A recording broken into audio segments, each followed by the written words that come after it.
Call the meeting to order, council work session, welcoming comments and opening remarks. Welcome, everybody, to the Bellefonte Borough Council work session. No council action making of motions or approvals is taken during this work session. Now I have a trivia question by Mr. Bernier. Who can tell me, to the closest number, how many deer there are in Pennsylvania? Dead or alive? Come on, it's the state animal. You should know this. Don't look at my screen. Man, I can't see it far. nobody knows. I have no idea. No idea? I was 2 million. It's a good guess. 2 million. It's incorrect, but it's a good guess. Lower. Oh, 1.2 million. 1.5 million deer in Pennsylvania. About 30 deer per square mile. Wow. Interesting. Some of them are in my backyard. Yeah? That's the only thing I'm 1.5. There you go. Something to think about. Your town. How many possums do we have? Too many. A baby and a medium size. Yeah. Okay. All right, special interest presentations. We have Derek Sherman from CATA has a presentation for us. Welcome, Derek. Thank you. I want to appreciate, tell you I appreciate the time, letting us come up here and give you a little bit of information about what's happening. I'm assuming you guys all have received the document that we sent. Yes. So I'm not going to go over that. I'm going to go over a couple brief things, and then if there's any questions or thoughts, comments, or whatever, I'll gladly take any of it. So, we started out just before the pandemic a couple years ago with this, and right off the bat, we've had numerous stories come out of Bellefonte. One of them that really has always rang true right off the bat was a young lady that was working at Quaker Steak, and she was, working about 4 or 5 days a week. It was costing her $40 a day from Uber to get there, and as you can imagine and do the math, over a year's time, that's a lot of money. Derek? Yeah. Sorry, can you folks hear him in the back of the room? pretty well. Okay, thank you. And if anyone can't, just let me know. I can most certainly talk much louder. Once we made these changes, that went from about $40 a day down to about $4.40. And as you can imagine, somebody that's working at a restaurant not making a huge living, that's a massive change to their it's a massive impact to their financial well-being. And that's just one of many stories that I've gotten from different patrons. When we first started, I was driving a lot as we were working towards keeping up with everything. So I was able to hear from a lot of our patrons and a lot of people here in Bellefonte. Since then, as you see the numbers, we went from 13 the first day to just a couple weeks ago we were at 218 for a day. Things have changed drastically, and only 14% of that actually is coming out of Pleasant Gap. So you guys are sitting at about 86% coming out of this area. Not only that, we've also looked at the impact to Bellefonte as a whole, and what we found is the inner Bellefonte travel, what we probably didn't anticipate, has drastically increased, which makes sense given the fact that we had a bus route that actually came through, went out and around, and then came back through again. It's allowed people to move around Bellefonte. Given the fact that things are changing here, you guys shortly have in 2023 it looks like a giant store opening just outside of here, which will give employment opportunities. Downtown waterfront project that is sounds to be on the way shortly, and then with the addition of the armory being bought and a brewery, this is a great time for Bellefonte, and this is a perfect time for with everything that's happening with CATA Go program for you guys to continue to grow. with that, like I said, I wanted to give you guys more time than anything. You guys have everything in front of you, and if there's questions, comments, or whatever, thoughts, I'd be more than happy to take them. I just have a real quick comment. Yeah. Yesterday was the very first time since Catago started that I saw two Catago buses right behind each other. Right. Which basically meant to me is that it was so full you had to send two of them out at once. There is points in time of the day here, in this zone, we're operating 5 to 7 vehicles, depending on the time of day. And what we found is, we used to have peaks during the day, now from 7 to 5 is pretty much our peak. It's evened out across the board. So, that has changed drastically too. So, it's been an interesting developments all the way through here, so. And I'm pleased that it's here. No, good, and. I've taken it and I think it's a nice Good, ride. good. And I will tell you, like anything, nothing's perfect. We continue to look at the data, change things, adjust things, because, there is times we have peak wait times. As you saw, we have, the averages there. With all averages, there's maximums. And we, pay attention to those, and we try to keep those down as tight as we possibly can. With anything, it's software, so it's an imperfect system no matter what we do, but we try to change and adapt to that as quickly as possible. Any other questions for Derek? Okay. Are you projecting any changes to the program in the next 6 months or 12 months? Well, one thing we haven't really seen yet is true commuter service.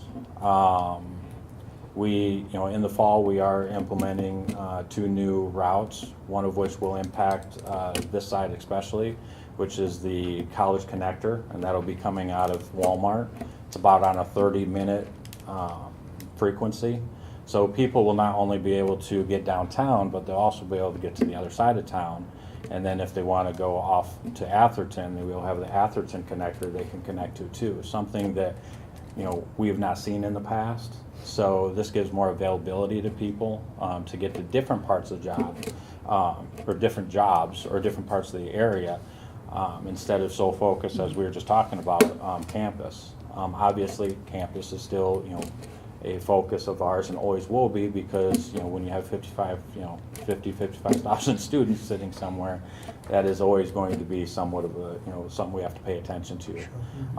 And what was surprising to us was the amount of grad students that Bellefonte actually has in it when we first started.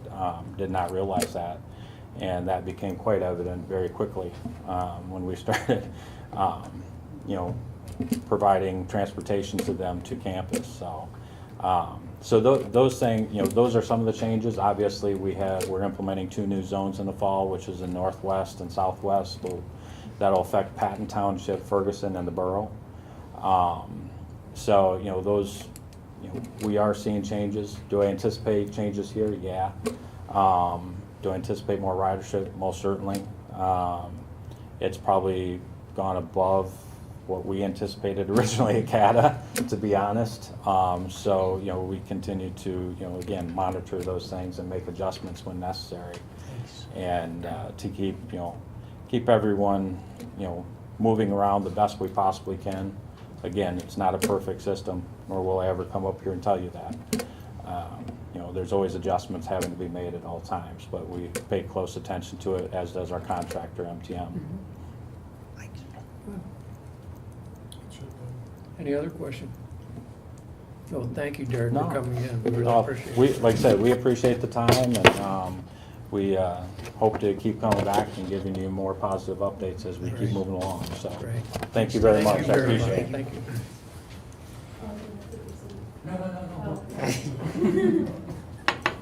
Bye-bye. Bye.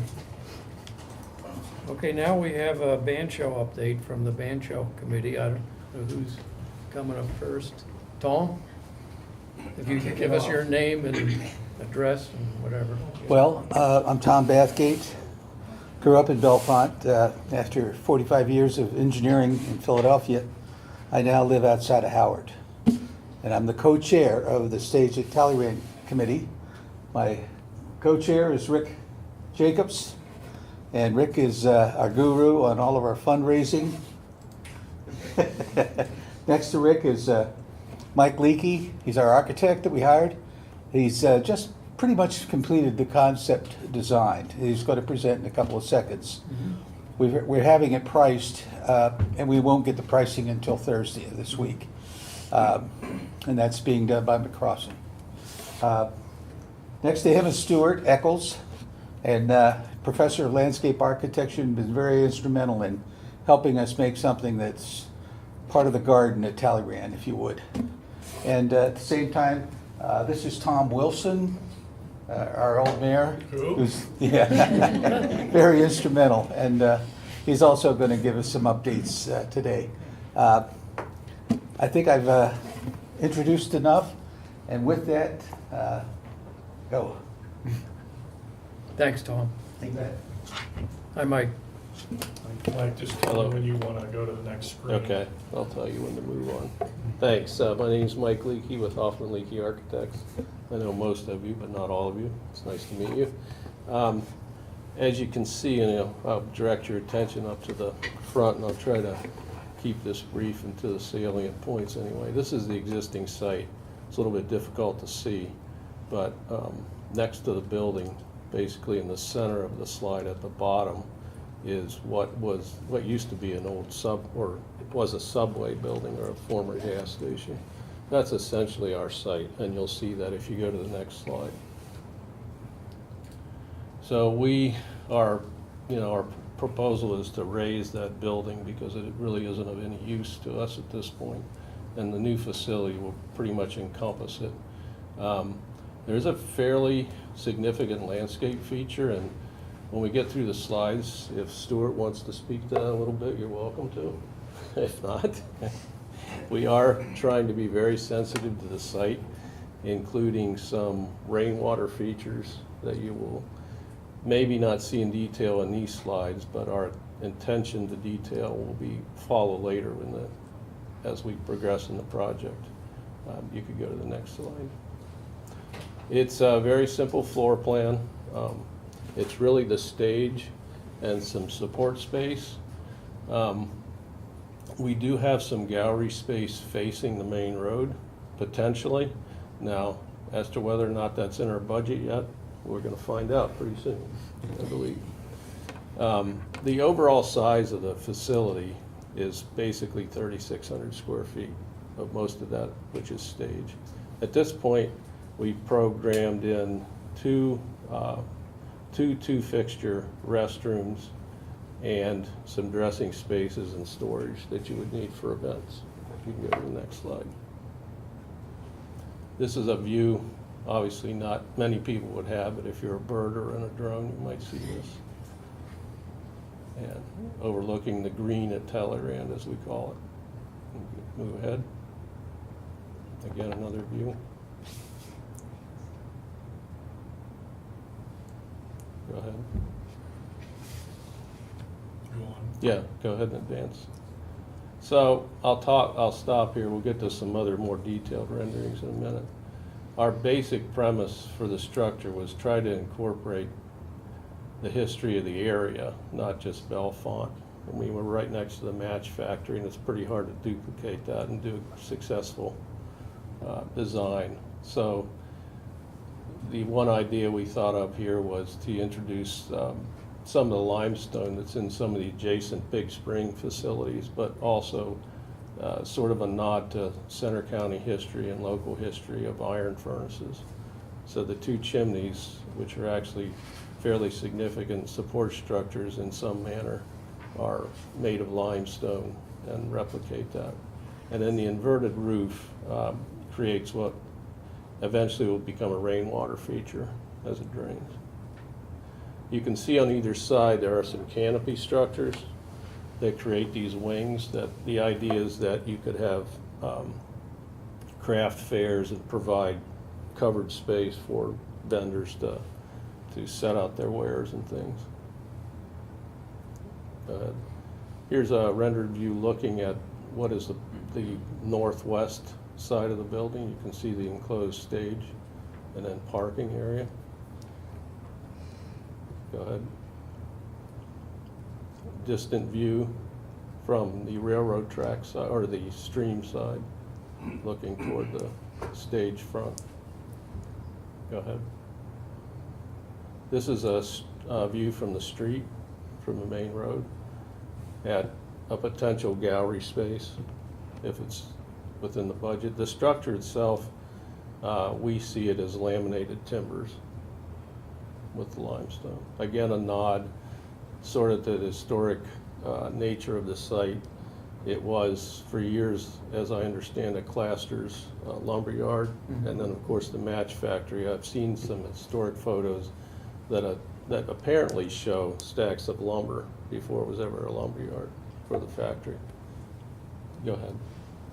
And then the last shot is what it might look on an event day. So, questions?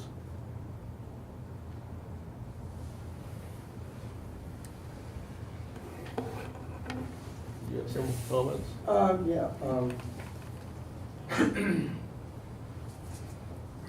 don't know if you have any comments other than maybe to answer some questions, because I'm sure there are some questions. I know that we went through a pretty long process of developing the design, where we looked at probably 20 different styles of designs, and then everybody that was at that meeting, I don't know how many people were there at that time, but quite a few, went up and put numbers on it, whether they liked it from 1 to 5, and then we sort of narrowed it down and narrowed it down. And we came up with this design, which has been shown to Talleyrand Park Group and Tally Fisher, who's on our committee, and she loves the design, so I hope everybody will embrace it as well. Just from our exercise that we did with all the different designs, there's hundreds of designs out there that could be used. But we feel with the implementation of the limestone and the furnace things that helps put things together in a historic perspective. And we also have had some interest from the garden club. They want to help with the plantings, and we'll be designing, I guess, the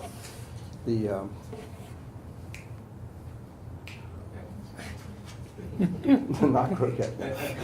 No, the terraces, if you will. Yeah, the terraces, and they're going to be helping with that. So we're trying to keep as many people and groups involved in this project as possible.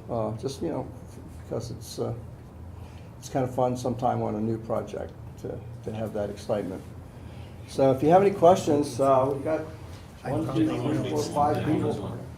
Well, they ask about it, maybe we'll chime in. My name is Stuart Eccles. I'm a landscape architect. No, I don't live in Bellefonte. There's been many bad decisions in my life. That was one of them. One of the things that we envisioned with this is that it's not just a stage. You may notice that it wraps around the park. The idea is that there are venues, seating, cover, etc., even the stage itself, because for what this is going to need to be realized, it needs to give back to the park and be used for more than just performance events. And so if you're wondering why we've got this horseshoe going around it, that's part of the purpose, is that we're trying to allow it to be used for other events at the same time. That's all I wanted to say about it. I just wanted to mention that your group was at our authority meeting a week or so ago. You talked about maybe what we're going to do to coordinate the projects, but I don't think we're going to build any restrooms into our project just because the budget was sky high. Like you haven't got your price yet, but we got ours. It was quite shocking. We were trying to modify the cover that's on the big spring with possibly a building over the big spring. Those numbers are off the charts, and then even a side building or a combination gallery, just as you're talking about, kind of come in and learn about the history of Bellefonte around the big spring. But the costs were way over budget. So we're looking at some options, and we'll be discussing that with the authority members. So I just want to mention that again. I don't think we're going to have room or space or a building for restrooms at any time in the near future. Secondly, I know we have a number of new council members since your initiative started. I think I'm just going to kind of summarize the original agreement was that the borough would allow you to use space in that area for a performance center, band shell. And I believe you partnered with DBI to have the nonprofit IRS status. And you've been in a kind of a mode of gathering information as you described, Tom. And then you're going to start doing fundraising, grant raising, and so on to try to make this happen. But I just because we have a number of new people that weren't here when this started, I wanted to mention that. Yeah.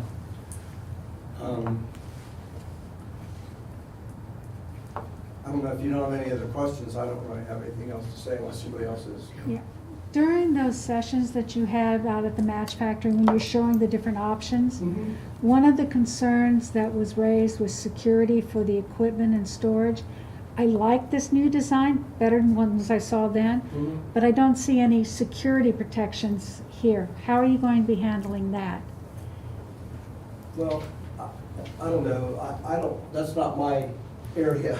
But I would assume, and you guys can check me if I'm wrong here, is that in the storage area, we're really looking for storage to help HBI out with their.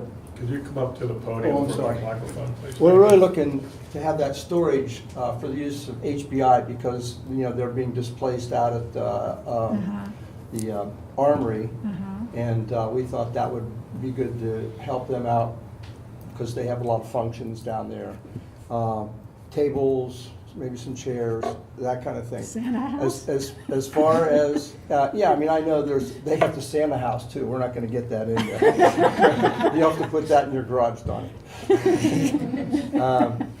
But they're, as far as security, the standard security systems that are used with like cameras and that kind of thing would probably be used, but we're not going to have anything of any real, we're not going to have sound systems down there or anything at that point. Okay. Is that right? If I can, Tom, I want to point something out on that. Right. The screen up here, Go ahead, Tom. I can. This event space, gallery space, and then the dressing rooms, and you see storage areas that are a little different.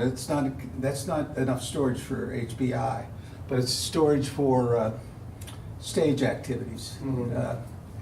When bands come in, we need to have the high school bands will be playing here, hopefully, and the Bellefonte Symphony or band. A lot of their equipment will be stored in here. This perimeter is lockable, and that's what we plan to shut down every night. Yeah, that's not open space. That's locked. No, it's lockable, and right now we're having problems as per the change of putting public toilets in there and getting them in and getting people, the public in and out of there. So I don't know if you want to talk about that at all, Michael? Yeah, I was just It's our big challenge right now. Yeah. Where the public toilets go. I mean, you can imagine, and we, like the rest of you, have budgets, and so the delicate issue is here, what can we afford? And we have some lockable storage in the space, as Tom has pointed out, but it's not enough to store, obviously, stuff that needs to be protected. Now, our vision is that the pavilion, well, what I call the pavilion, but actually the stage is open all the time. It's pretty hard to secure a space that size. Exactly. But the rest of the structure would be secured when it's not being in use. Now, some of the more crucial items, now did somebody say the Santa house? Yes. By the way, it's still up there at the old brewery, so if you, we can't store stuff like that there in this facility, obviously. So there's gonna have to be an off-site component for things like that.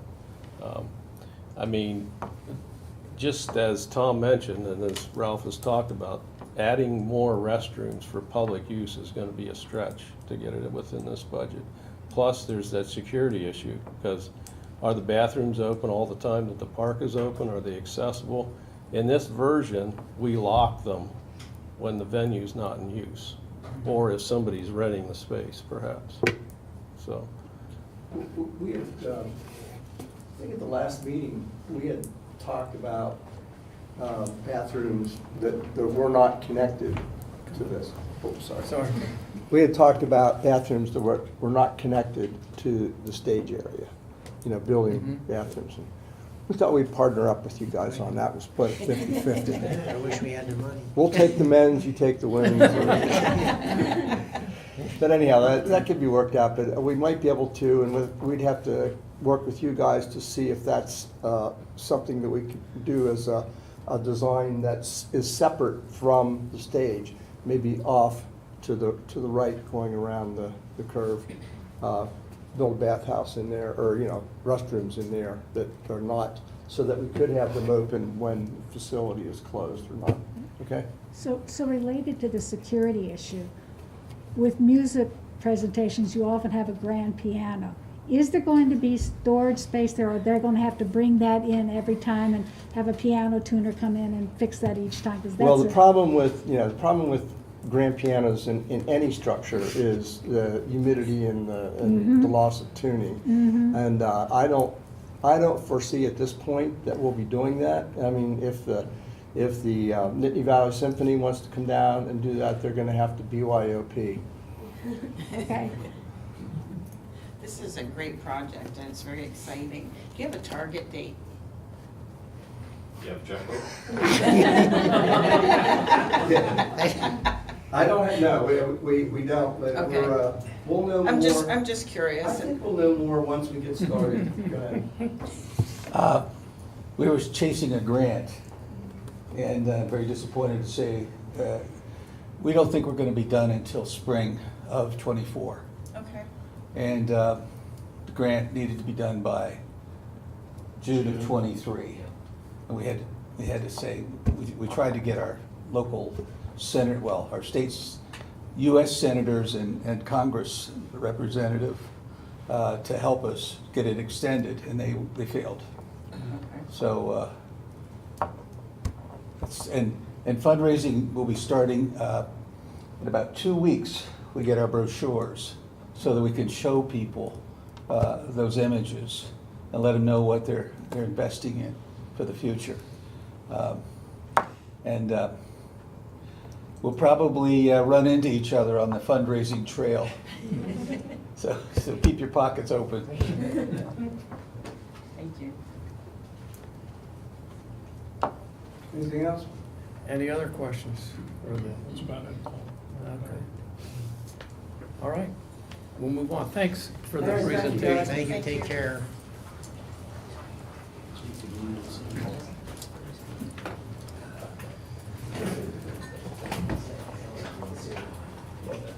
Okay, we're moving on now. See you, Rick. Thanks. To parking meter concerns. Yes, basically this was about a letter we received or an email in regard to enforcement of 15-minute parking spaces as well as the 2-hour metered parking spaces in the downtown. And then the location of a handicap parking space, we call it the Decker Building, but near the intersection of South Spring Street and West High Street. So there's 3 topics kind of related. We invited Gabby here, our parking enforcement person, as well as our chief, maybe chime in, but they were looking for just maybe an overview of the parking process, enforcement. I know you tried not to have routines, but how would you address someone's concern about enforcement of these issues? Yeah, if you want to come up to the podium, we'd appreciate it. Well, I'm Gabby Vardzell, for any of you who don't know me. Welcome, Gabby. Thank you. Oh, okay. So I do parking enforcement and animal control, and then in September I got hired full-time to take on more administrative role with the police department. As I'm sure you guys know, we are currently hiring a parking and animal control officer, which would be a huge help to me. Talk a little louder. Oh. Yeah, sorry. So as far as my duties and my tasks in my current position, I do meter collection, collect from the red box and process ticket payments, file citations for unpaid parking tickets. I handle parking and animal complaints. Some of these include dogs at large, dog bites, dog barking, cats incidents, wildlife incidents, traffic control, ordinance enforcement. If I have to follow up with any of these incidents, I can do that. I also go to meetings and hearings, and I also have to maintenance and the meters and kiosks. Maybe try to maybe zero in a little bit. If we were at a full staff, which was, we had another part-timer helping you, about how many times did you make a round or a circuit? Or when you were doing enforcement, could you give us an idea what that looked like when you're fully staffed? So fully staffed, I try to make a round at least once a day. If I can do it more, I do. Okay. Obviously, it depends what else I have going on that day. And then our other enforcer, he would do the meter collections, which gave me more time to enforce as well. Right. So, While you're here, we expanded the hours of coverage or meter enforcement from like 8 a.m. to 8 p.m. I think actually during COVID a couple of years ago. Any thoughts on that? Or, do you do take turns in evenings or anything? yeah, it depends, honestly, Sure. what is going on with the police department as well. Whenever our administrative assistant is out, I tend to at least try to spend some of my time inside Right. to answer any like walk-ins or phone calls or anything like that. So. If I might add to you, Scott, before he left, was hitting the evenings. He was sharing with Gabby. Mostly, whenever we also put an ad in the paper earlier in the year for school crossing guards. So we didn't have any school crossing guards. So an SRO would take over one of the school crossing locations, and Gabby and Scott would trade off on doing St. John's, so to make sure that they were covered. So we also were covering that. After school let out, Scott and Gabby were out in the evenings, try to get like a Thursday or Wednesday, Thursday, and not like try to roll hammer. We didn't try to hammer a lot of parking tickets on weekends. We want to bring, we want people to come in on the weekends. So just to see the enforcement officers out there walking around, giving a ticket here or there, people, to remind people that, we are covering until 8 o'clock at night. That's kind of going to curbed a little bit since we're down to staff. Yes. But that's my whole goal was to, still have people pay the meters and not, give tickets all the time Right, on the right. weekend. So Right. it's kind of a juggling act there. Sure. But that's the night time now is not as, it's more sporadic than not, I would say. So. What's the concern? What's the communication? I think the concern was that there's not enough enforcement of the 15-minute spaces or the 2-hour parking limit. So the person is seeing maybe people parked in the 15-minute too long. 2-hour, technically you're supposed to move within 2 hours, or you actually could get a single ticket, a double ticket, as many rounds as could be done. I think up to 3 tickets. It was a business owner that wants to see the turnover. And we can adjust, we can adjust the rounds accordingly. So, but we can't get everyone every time. Yeah, It's I not gonna understand. happen. It won't happen. Yeah. Right. So. Yeah, but that was the concern, that the 15-minute spots were kind of being And if used we- if they were yeah. parking and not moving, and then And if we anyone could else who wanted to alleviate- use a 15-minute right. spot couldn't do it. There was a handicap, like Ralph said, there was a handicap spot there that's hardly ever utilized. We should open that up. That's one of the other topics. So, from staff recommendations, we would recommend take that out because it hardly is used. It was put in when the grocery store was there, Bell Market, which has since gone out. It's mid-block. And it sort of is an awkward spot. Yes. Just put you on the spot. So if Gabby isn't around or the assistant isn't around, is there any chance the officers might get out and randomly put a ticket on the car? To fill in those, I would do that personally, if you want me to. well. So our one nighttime officer does do a lot of alternate side parking. Yeah, just, So he does do that a lot overnight. okay. Just asking that, that's all.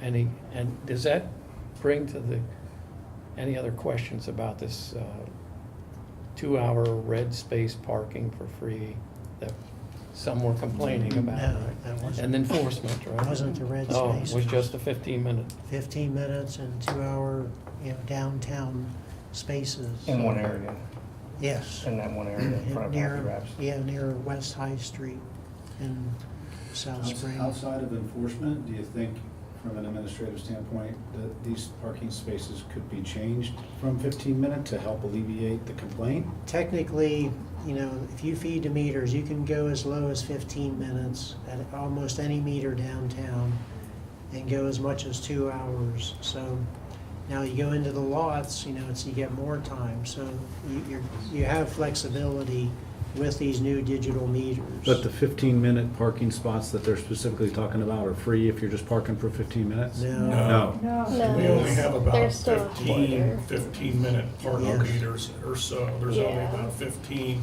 But as Ralph said, Ken, it was Right. set up that any meter in town can be a 15-minute meter, but you're gonna feed it a quarter to get 15 minutes in any meter. Yes. I mean, I can, Could we eliminate the 15-minute parking meters? We probably could. They were meant to go in real Right. quick, pick up something and leave. That was the idea. Like, We at the But time we did, It's at a the time quarter, we it's a quarter transitioned. either way, right? It is, but one, you're trying to almost push turnover, 15 minutes maximum, Yeah. so that drives your So it's turnover. a little more convenient for Yes. people who are trying to there's a lot of get in, 15-minute grab blocks in a something. day.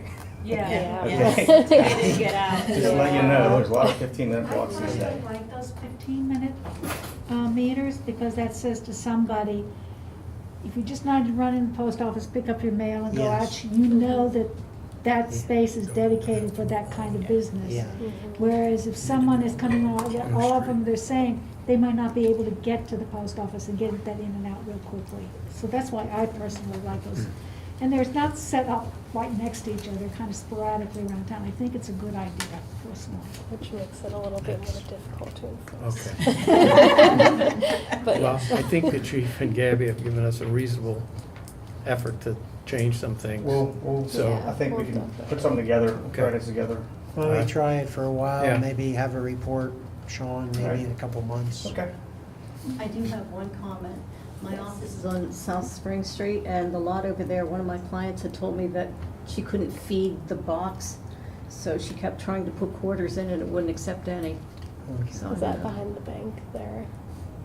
Is this She's South- on South Spring South Street. Spring? I've had trouble with that one too. South. Getting Yeah, coins in. I just had to do some maintenance on that one the other day, so I'll go out and take a look, but it might be fixed. Okay. Thank Thanks, you. guys. Thanks, chief. Thanks, Gabby. We Probably need stay you to right here. stay. Yeah, just Stay right here. What do you want to tackle next? Potter Street speed study. Thanks, Gabby. See you, Gabby. Okay, there was an issue brought up at the last council meeting regarding the pedestrian walkway sign that was put on South Potter Street. And I guess there was a complaint of some speeding. I personally didn't get any of the complaints. But, so we went out, we moved our speed timing device, I would say. We put it on stealth mode, so it's just there collecting data. We had it on for 11 days. We just took it off today. And there's some pretty interesting figures that came out. So 2,700 vehicles, 2,715 passed through there on the southbound lane, okay? From in the past 11 days. The total average speed for all 2,715 was 27.4 miles an hour. The average high speed, so anything over 35, the average high speed was 36.6. The high volume, traffic volume time would be 5 p.m. to 6 p.m. And if you want to broaden that out, it would be from 3:30 to 6:30 to 7:30 at night, okay? The highest speed was one car was going 46, and we had a little cluster of, I think, 3 vehicles that were traveling between 40 and 46 miles an hour.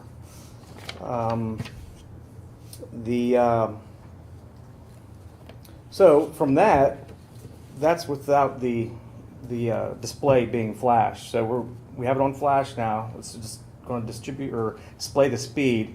So hopefully that will deter, slow people down.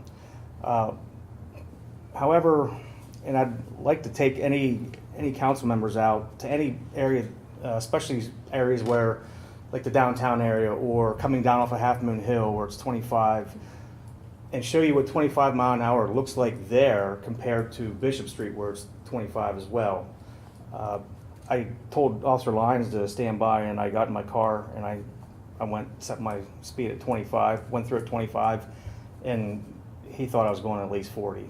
Okay, he's been doing this for quite a while. So it's, I'm not saying there's a lot of speeding going on there. There's a line of sight issue.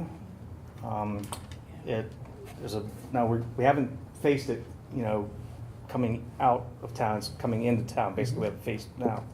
So we have to find a location to put that up. I'm pretty sure it'll be roughly about the same both ways. It does give us some intel on when the high volume traffic time is, but the higher volume traffic time is actually, when you look at the chart, that's where the speeds are slower. They're clustered. There's more traffic. It's going to go slower. We had the flyers. I would call them flyers. They're well above the speed limit. In the evening time when 9 o'clock, 10 o'clock at night, or 6 o'clock, 7 o'clock in the morning. So we're going to see if the device actually on display, slows people down, and then we'll put a car out there, and it's not a very conducive spot to time people. It's very dangerous to try to go after people, but maybe a presence out there with maybe a mannequin in the car. I don't know. We'll put something out. But you have to flip a coin on whether it's going to be a mannequin or a police officer. You never know.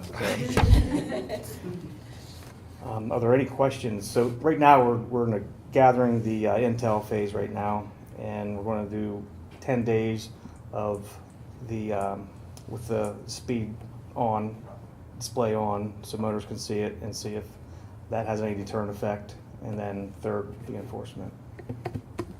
I just want to add, there was a suggestion or maybe a direction from council to seek out engineering advice on options for the crosswalk design, the signage. I checked with PennDOT's LTAP program because it's free to us as a municipality. They are engineers. They do studies like this. I made communication with the person we work with. They replied back they can do this type of study, but it would be in August with scheduling and so on. We can have it done in August, so we intend to have it done and look at options. As the chief mentioned, the approach has very low visibility, so we would have to look at an option that improved that with signage that the crosswalk is coming ahead, flashing lights, something to get people's attention so they come around and they Right, get there's low some visibility on both ways too, Yes. actually. that would help. Especially with that, Right. where the sign is, it's very low Yes, visibility. would give some warning that the crosswalk is there.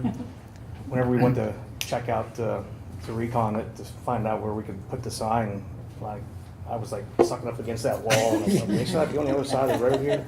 It's pretty scary. And is the high traffic time the time when there'd be most people down there, the most pedestrians? I would imagine. Yeah. I think in August review and engineering is a good time because that's when the cidery has a lot of business in the summer. Sure. Right in the middle of winter. I Summer think is a there's good time to do it. a lot of it is traffic going out to Benner Township. I think Yeah. the developments, instead of going the whole way down Water Street to Bush Addition, they just cut through.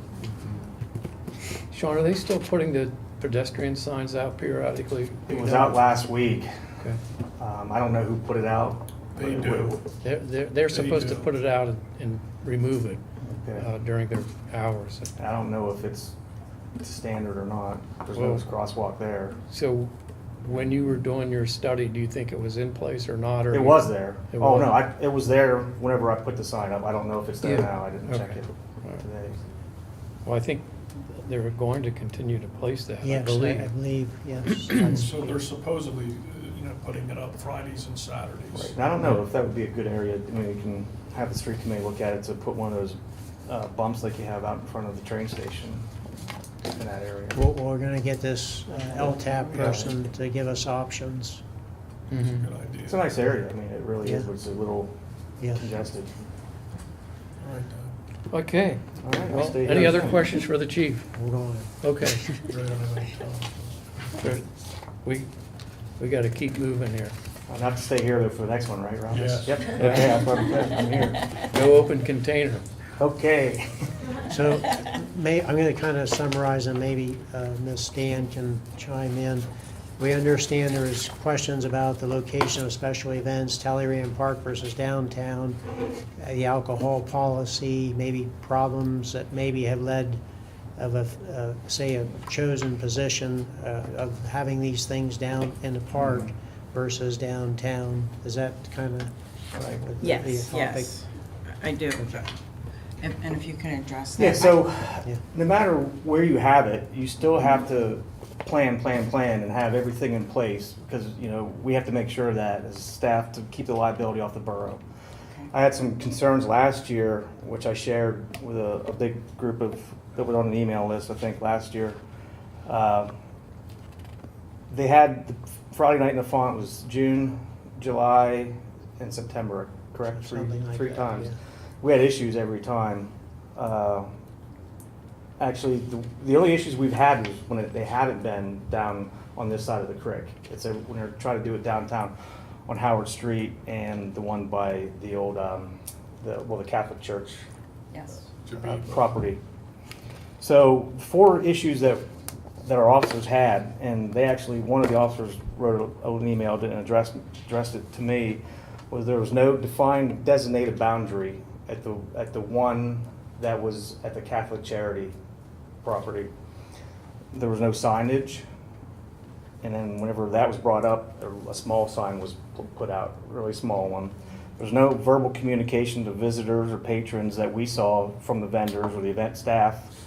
And then there was no information on the event flyers indicating rules of the alcohol consumption and open container. And I went through all of my emails, and on the one flyer that I did see, it briefly mentioned that there was going to be drinks available. And I think that was from Big Spring, but it also made it seem like it was going to be out of Big Springs. And so I don't even think we were aware that there was going to be alcohol at. Clearly, the one on Howard Street, we did not know We did there was not know. alcohol Okay. going to be there until Right. after the fact. So, and again, this could, I came up with a few ideas my last email that I sent out.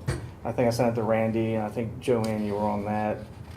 And, that if we had a lot more communication, say if they're going to have Friday night in the font next month, okay, and they wanted to have alcohol in the downtown area, that presents a lot of challenges, okay? First of all, when you have it across the street in the park, it's pretty much defined. There's nowhere else to roam.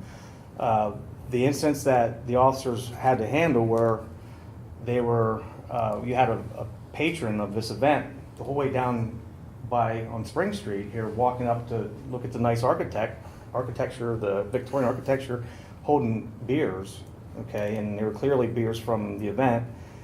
And they were embarrassed because they didn't know. It kind of put us in a bad spot, like, oh, we're the bad people out to, catch it with open containers. We gave them warnings, and they were kind of embarrassed, and kind of makes the whole program, like, just doesn't shed good light on it. Same way, we stopped a couple people in front of Conference Jewelers, same night. They were carrying beers around, and they didn't understand, why. No one told them. So that's the biggest thing. If you're going to have an event like that in the downtown area, you have to have at least 4 or 5 people watching. Not just one person. You have to have 4 or 5 people watching and to make sure that nothing spills out into undesignated or the non-designated areas. So none of these were roped off to say No. designate. So- No. So, and I'm will make myself or my staff available to any of these organizations that want to have, to have something like this. But, there has to be a checklist. They need to, that I can go to bed at night knowing that they're not, walking around, stepping out into traffic, getting hit. So there was some, and I don't know if this was true or not, but back where Catholic Charities used to be, I believe it's Jabibo now, someone said that was private property. And I don't know, does It's that? private property, but does they that- were leaving the private property and going Okay, into the that public property. that was the only problem Right. with there. Yeah, private Okay. property I is. don't think the only one, Barb, I don't think they had it coordinated off. Right. They didn't have Right. people staying in one area, they didn't have monitors ensuring people were not leaving. So it was a myriad of things, that not just the Right. fact. The fact they had it was not the problem, it was the other things that Right. came into play with Right. that, okay. Yeah, private property is private property, but once they, No, leave. There's a responsibility with that, particularly when you're dealing Right. with the public. And that's what makes it easy down at the park, because there's really no other place to go but the park. Right, And that's where the event is usually. okay. But then, that doesn't help the downtown businesses, so that, therefore, we'll make ourselves available if they get approval from council to do this, contingent upon Working. checklist, Okay, I Who's think serving the that's- alcohol? Are they certified through the state? There's a special certification that they can get for Right. bartenders. can't And I think remember it just wasn't very Ramp, clear. right, ramp. Yeah, it wasn't very clear as to what groups should do, and if we had some specific guidelines. guidelines, rules. I think that would take care of all this, because I love the DBI events. Right. And I want them to still be held, and, but we have to do it within the guidelines of the ordinances. I just printed out some, you can read that, send that down to her. Then I'll email the rest of council. I only printed 2 out. This was from last year, from last June, actually. Thank you. Or 2 years ago, actually. So and you have to be careful that, obviously you need a open container law, because we have people that would love to camp out in the park and drink all night and make a mess of things. Beer cans, bottles, whatever. Right. As I recall, when we were considering the cruise, there was going to be a fenced-in area that was Right. gated with 2 or 3 or 4 certified from the state for serving alcohol. So there was nobody admitted to that area or discharged from that area They without, show ID and it had a Yeah, wristband, just yeah. like we do down at the park. yeah. And even that was turned down. Yes, it was. Because I think the location of it. Yeah, well, not only that, it's a cruise, I mean, Yeah. you want everybody drinking and going to the bar? Yes. Okay, anything else for the chief? No, thank you very much. Thanks, chief. I don't know if we have time, but we were also to talk about the food vendor trucks. I can just quickly summarize the way the ordinance is written, which is maybe 2 or 3 years old now, I'm not sure, but we do not require a borough permit for a food truck of any kind. Whatever state permits through the Department of Agriculture would be required. The vendor, the food truck is supposed to have those and have them with them if an officer or code officer requests to view the permit. What we have done is, you cannot be within X number of feet, I think it's 150 feet, of a bricks and mortar restaurant. It doesn't say whether it's open or closed. It says you cannot be within 150 feet of a bricks and mortar restaurant, unless, there's always exceptions, as we went over that in our class. Yes. Anyway, this is one of them. If someone comes to council, like an event organizer, there's several in town, they come to the council and they get approval for a special event that has food trucks in it, then that is allowed. They are allowed to come in because council approved the event, knowing kind of where they're gonna set up. They're within the 150 feet radius, but because council has approved it, they are allowed. So in a nutshell, that's all that's in the ordinance. And I mean, there may be some distances up around the school as well, Yes. but primarily the concern is down around Telegram Park or in the downtown. Usually that's where there's conflict on how the ordinance is written. We've tried to intervene, so to speak. We've had food vendors move away from the businesses around Talleyrand. If they're pretty much right on the bridge, they're about 150 feet away. If they're closer than that, then they're kind of out of compliance. That's just in a nutshell what the ordinance says. And I think there was concern with some of the downtown restaurants Yeah. that it's competition for them, and they're there all the time, where the mobile vendors come in and out, and it's a hardship. I remember Mr. Lingle came and Yes. spoke last year to council. That I don't know what the answer is for that, but I think it's something to at least look at, so that not only are we supporting the mobile vendors, which is a great, mobile food vendors, which is great, but also our downtown brick and mortar places that are there all the time.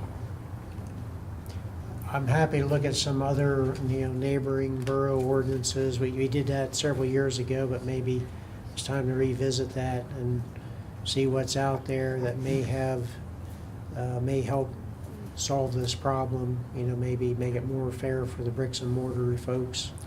I'm happy to look and see what's out there.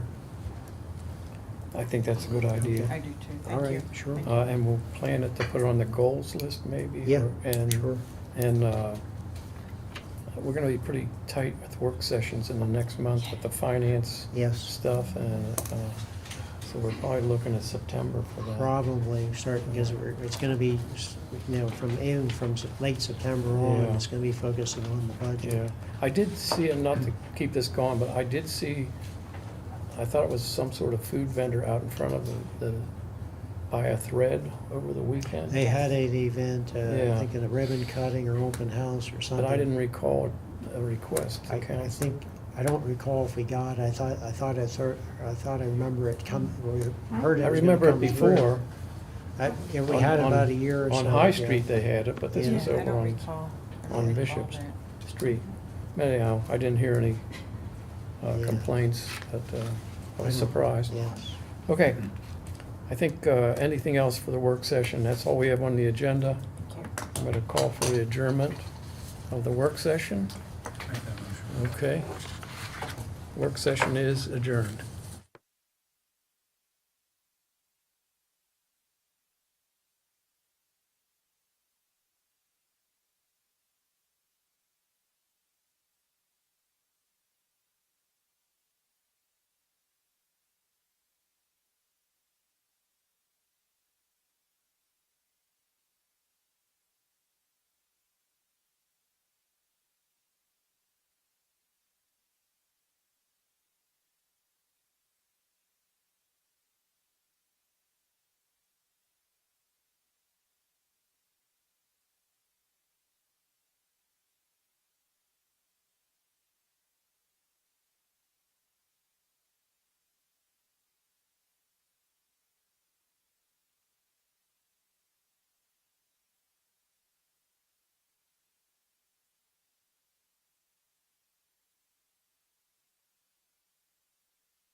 We're going to call the meeting to order.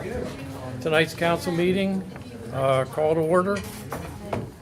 Welcome everyone to the Borough Council meeting. We will do our best to start the council meeting on time at 7:30 and end it on time around 9 o'clock. Due to the room acoustics, please speak up when talking so that people can hear you and what you're saying.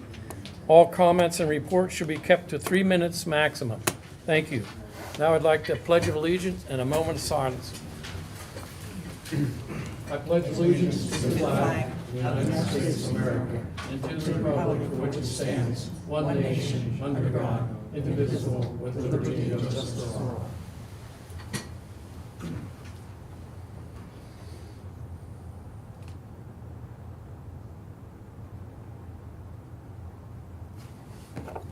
Thank you.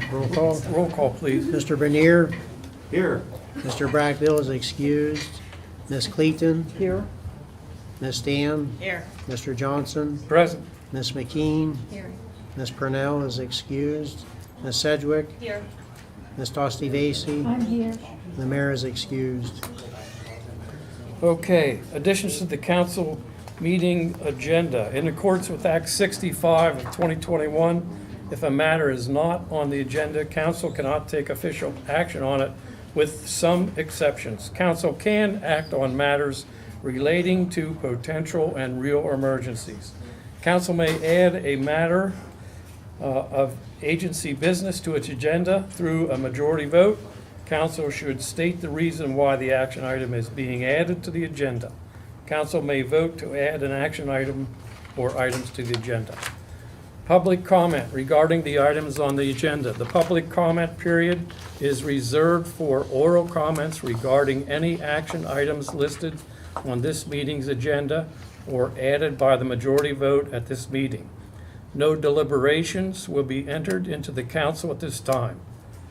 If you're presenting an item at the podium, please sign in, come to the podium at the appropriate time, state your name, address, and which item on the agenda you are speaking about.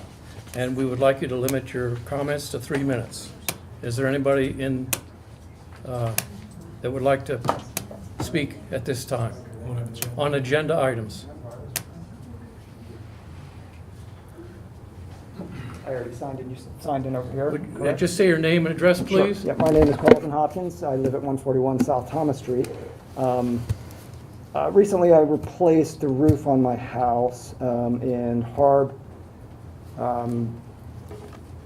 Tabled the approval. I did a little research. There was one gentleman on Harb, I can't remember his name, but he continued to cite the, of course, the Department of Interior, Secretary of Interior's Preservation Historic Standards. In that document, I found some information that he was possibly unaware of. If using the same kind of, it's talking about roofing, if using the same kind of material is not technically or economically feasible, then a compatible substitute material may be considered. I'm on disability, I'm on fixed income, so I need some economic consideration there. And he was calling to light the aesthetic of the material that was used. The standing seam material is twice as expensive as the non-standing seam style. There are a couple of examples right around the corner that have the non-standing seam style that are in the historic district, so I'm kind of stressed over this, and I don't, I'm here for recourse options, or at least check it out and see what's going on. Again, there are several houses, 3 duplexes on Spring Street right around the corner that have the same style of metal roof. It's not a standing seam.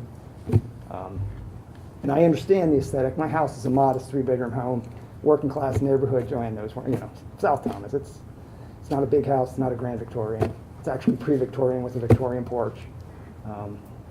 And I've taken great pains remodeling the inside. And I've taken apart and restored the original windows facing the street. So I'm not unaware of historical integrity, and I'm here as a steward, if you will, of the property more so than an owner.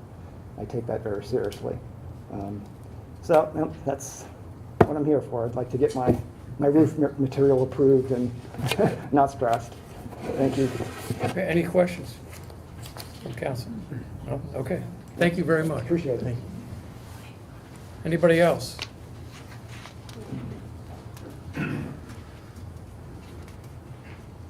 I'm George Powell. I own representing a property at 133 West Logan. It's on the agenda today, and it's the same situation. Regrettably, we were unaware that we were in the historic district. We took out a tree down, found 2 huge holes, called a roofer. Got to work because there was big holes in there. Picked the metal roof because they look nice and they were, you know, a little more expensive than the other one, but it was. We thought it would go well with it.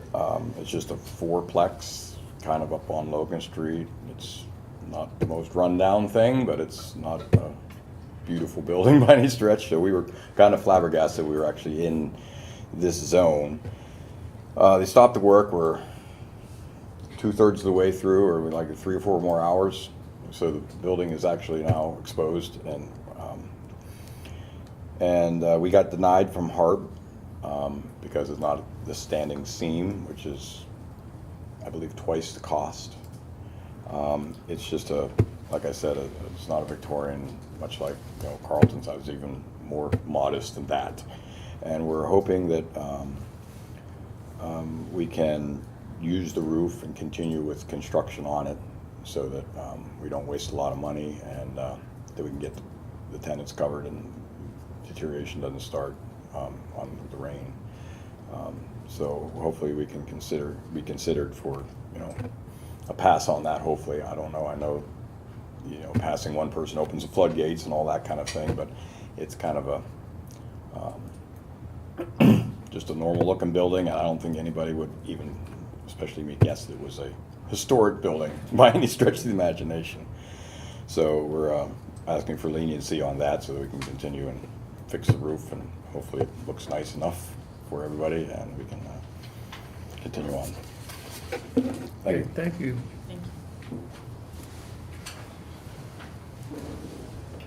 First off, I'd like to thank you, ladies and gentlemen, for your time tonight. I am the contractor on the West Logan project, which George just spoke to you about. And as you said, we were called to come and take a look at the roof.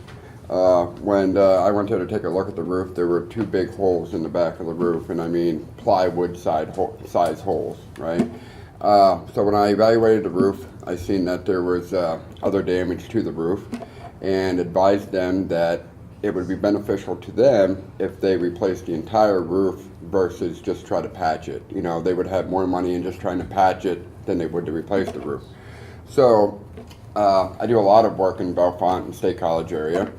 And by looking at the property, you know, you would never think that it falls in that historical district line, right?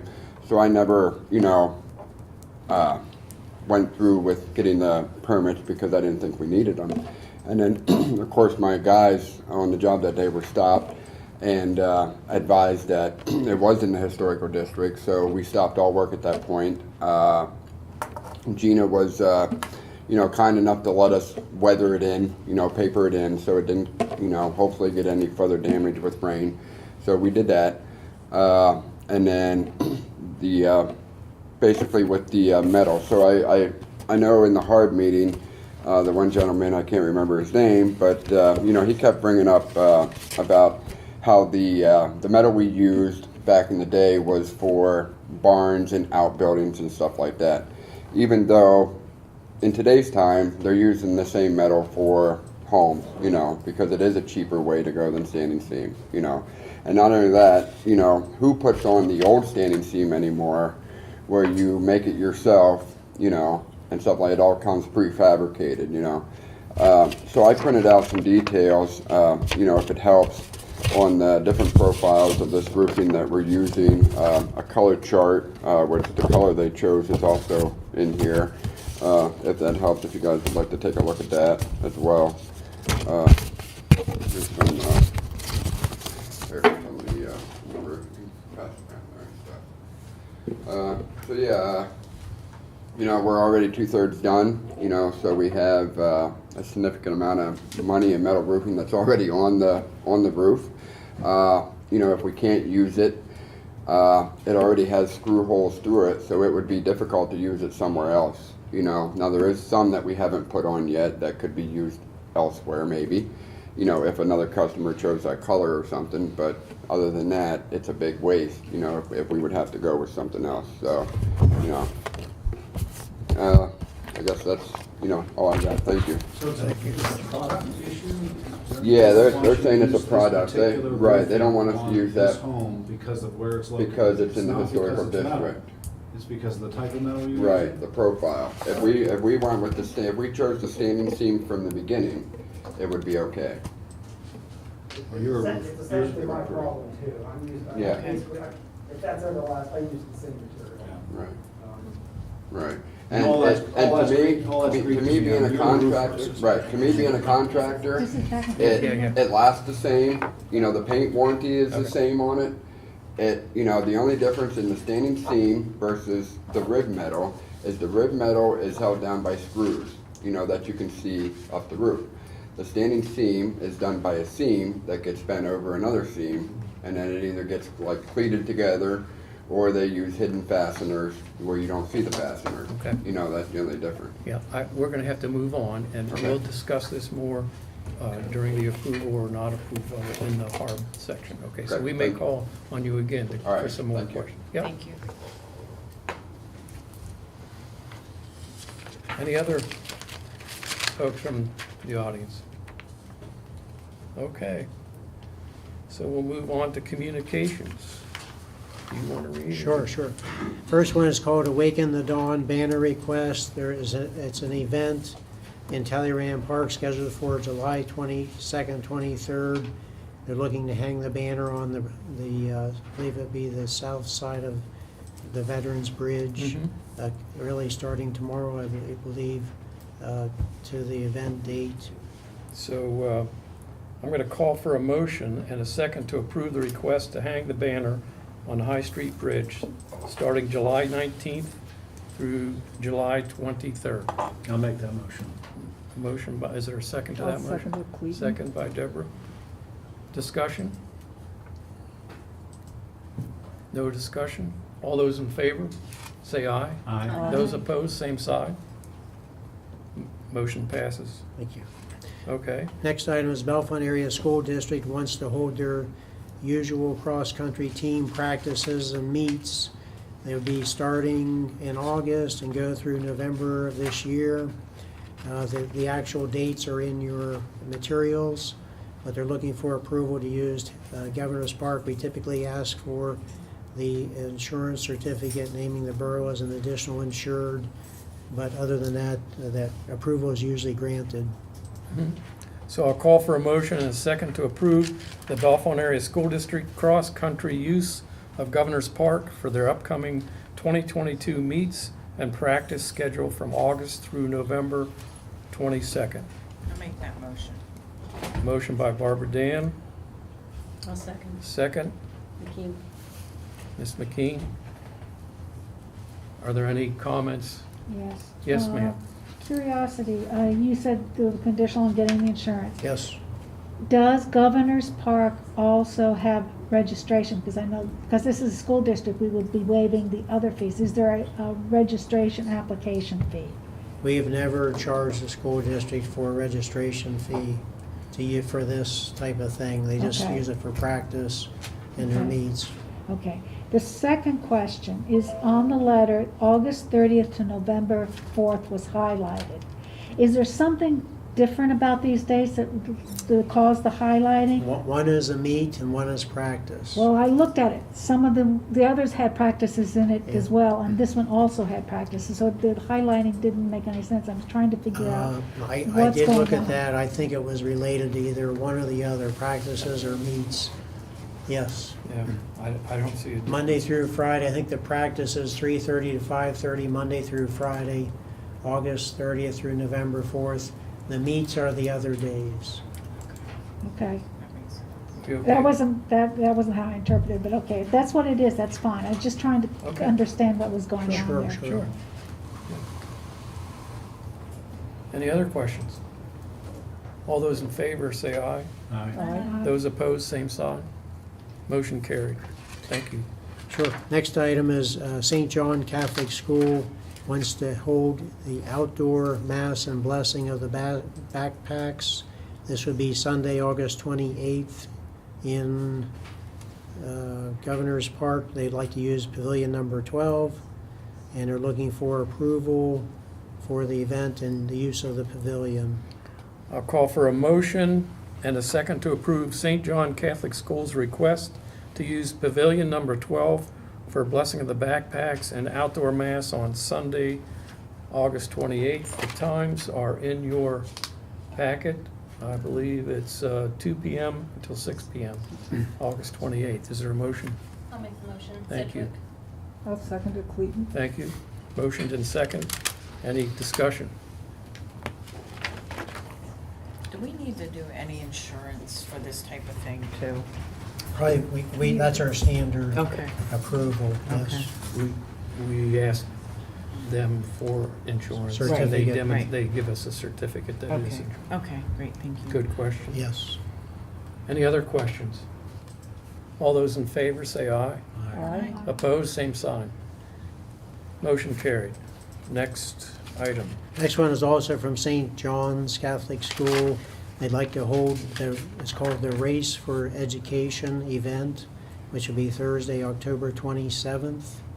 It is also in Governor's Park, and I believe they did not, I don't believe they specified an exact pavilion, but they would like to hold this event using Governor's Park, and I think the walkway that extends along Airport Road. Yeah, I was looking for that one, William. I don't see it in here. So we would need a motion then to conditionally approve the date, but we would have to have the details cleared so that we know whether we need police and all of those other things. It's all off the road. But you just said that it was gonna be on Governor's Park Road as well. They're gonna use the walkway adjacent to Airport Road. Okay. I think they're gonna use the grass, to get down there to Airport Road. I don't think they're using any police or any fire police or any, that wasn't in any of the requests. I would assume they have road guards themselves. You can go down on the grass out at Governor's Park and get on the walkway without being on the road. Their request is for the park pavilions and the walking path. I see that, yeah. Park pavilions and walking path. Maybe that's just inside the park. Well, We can, if you conditionally approve it, we'll verify the details. Okay. And the insurance certificate. so I'll call for a motion to conditionally approve St. John's Catholic School Race for Education, the use of Governor's Park pavilions and walking path for their Race for Education event on Thursday, October 27th. And it looks like it's from 8 a.m. until 2 p.m. Yes. Do I have a motion for that? I'll make it. Mr. I'll second Bernier, it. Ms. Clayton? Any other comments? If none, all those in favor say aye. Aye. Those opposed, same sign. Motion carried. Next item is Victorian Christmas. The committee of HBI wants to hold their annual Victorian Christmas event December 9th which is a Friday, through Sunday, December 11th. At this point, there's no streets being asked to be closed, but they want to hold the event in the downtown. And there's a schedule of things that we typically assist with. There's nothing out of the ordinary there. We help with moving the Santa house and helping with the assistance of the lighting or the decorating of the poles downtown. That's all part of the request. I will call for a motion and a second to approve the dates of Friday, December 9th through December 11th for Bellefonte Victorian Christmas. I'll make that motion. Thank you. Second, McKee. I'll second. discussion. Yeah, I'd like to make it a conditional approval because there's some details that are missing out of this that we deal with, and I'd like to have those So maybe make an amendment for the details to be approved administratively. So that's an amendment. So I Okay. need a second to the amendment. So, I beg your pardon? Need a second to the I amendment. needed a second to the amendment, yes. The amended motion. Yeah. I'll second that. Okay, thank you. Sedgwick. Yes. I'm saying it for the Oh, record. okay. So first we'll vote on the amendment to the motion. All those in favor of the amended motion say aye. Aye. Those opposed, same sign. Motion carried. And now the amendment? The whole thing. regular Yes. motion. The Do whole I have to read shebang. the whole thing again? No, Okay. just, So now we're voting on the first amendment that was amended. All those in favor of that amendment say aye. Aye. Those opposed, same sign. Motion carried. thanks. Thank you. All right, down to the Coalition of Bigger Trucks. Just quickly, as Mr. Johnson said, we received a letter asking for support letters for, it's called the Coalition Against Bigger Trucks. There's an opposition to approve or have policy related to having larger trucks on the highways, and there's a lot of data and information that came with this request. I believe the borough itself has approved a similar letter in the past. The same coalition is asking for a new letter to be sent to our legislators opposing the bigger trucks being permitted on the highways. I'll call for a motion and a second to approve sending letters to legislatures opposing the bigger trucks. I'll make that motion. Ms. Dan, I'll is there second it. second by Ms. Clayton? Discussion on this. Okay, I did some research to follow up on what Ralph just said. We did send a similar letter to Senators Corman and Representative Benninghoff in January of this year. I have an unsigned copies on my borough computer, so I have actually seen them. These letters are going to the federal representative. They're not going to Corman and Benninghoff. We've already sent those. So what they're asking for is specifically for Toomey, Casey, and G.T. Thompson. So just kind of a clarification. Thank you. So when we say legislators, it's those three and not all five. There's no cost involved with something like that? No, it's just sending in letters. I mean, there are already federal regulations in place for the weight of vehicles on all roads. Right. I think And this, I mean, if there's no cost, send the letter. It's Uh, fine. this letter is basically, the federal government is looking at expanding the length of these trucks by 10 feet and increasing the weight allowed on the highways for each one by 11,000 pounds. And right now, they're at 81,000. So that's a huge percentage increase in the weight, which causes issues with further distance stocking because of the greater mass. And it will also wear and tear. tear on the highways, yeah, including our local roads and bridges that aren't as in good repair as some of the interstates. Any other discussion? All those in favor of the letter of support, sending it out, opposing bigger trucks, say aye. Aye. Opposed, same sign. Motion carried. Okay. Next item is related to short-term rentals, public comment, email. It's of support, basically promoting or saying that responsible use of STRs is favorable. That's just in summary what it means, or we're not asking for council to take any action at this time. Next item is similar. It's a petition with comments from residents on short-term rental draft ordinance. Again, we're not asking for any action at this time. It's, it's just basically saying not appropriate for the residential districts. And the next item is also from an individual resident opposing short-term rentals. Again, no actions are being requested. The next item is Bellefonte Emergency Medical Services is having their 5th annual joint meeting, which is August 30th. The RSVP deadline is August 25th. If you would like the borough staff to help you with any of that, please let us know. If you want to, they're encouraging council members and the mayor, elected officials to attend the joint meeting on August 30th. Mr. Roque gives a tour of the whole facility, shows you the equipment. You have a piece of pizza or something, and drink, and then explains the whole operation. It's a valuable event. If you can make it, it would be nice. I'm already signed up. Great. Well, great. Thanks, great. Deb. Excellent. Next item is a letter we received in reply to a letter I sent to PennDOT. This is in regard to the traffic light warrant study at SR, or State Route 550, Zion Road and Parkview Boulevard intersection. Basically, to summarize, PennDOT's saying that they received our letter requesting the study. They will do the study either September or October as requested. And because we put in the letter that we all have approved a financial commitment, that they'll proceed with the study and let us know the outcome. Great. And that we have 2 years. But if the study warrants a traffic light, the clock starts ticking. We have 2 years to put in the traffic light. So we'll be standing out with our boot and collecting money at the Yes. stop signs. In front of the Bancho. Well, there's a light on, it's out there, at least it's on. Yeah.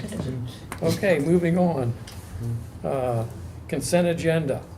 All items listed on the consent agenda are considered to be routine and will be acted upon by a single motion. There will be no separate discussion of these items unless a member or members of council request specific items to be removed for a separate action. Is there anybody that would like to remove anything from the consent agenda? The minutes.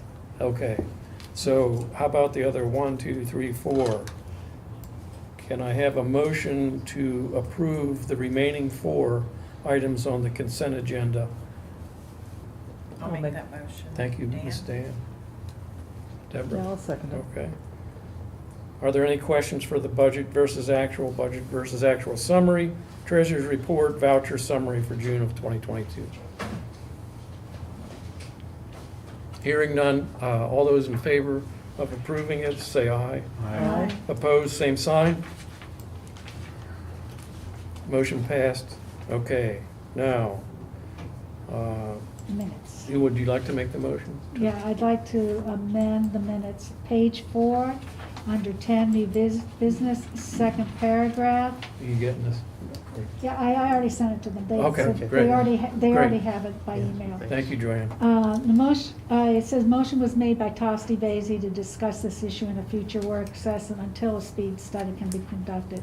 Want to change it to be held after a speed study can be conducted, because the way it was written originally means we were going to have a work study session every single time until this issue was resolved. And this was just basically says, when we get the information, we'll have a work session. Okay. A work session. And you have a paper copy as Thanks. well. Thank you. Is that it? That's it. Okay. Motion to approve the amended council meeting minutes for July, or for June. Were they July? July 5th. Yeah, July 5th, right? Yes. Yeah. I'd like a motion. I'll make a Oh. motion. I'll Okay. second it. Thank you. Any discussion? Hearing none. Those in favor of approving the minutes, say aye. Aye. Aye. Opposed, same sign. Motion carries. That was Sedgwick and Thank you. JTV. Okay, we're moving on to the reports. Mayor isn't here. Chief, do you have a report of any sort you want to present? Or does anybody have any questions for the chief? Okay, good. I do. I do. Oh, wherever you go. Sure. Sean, I have one question.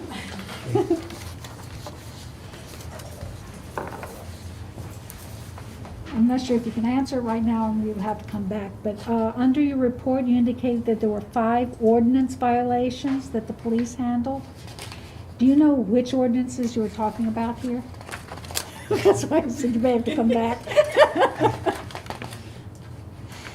Page.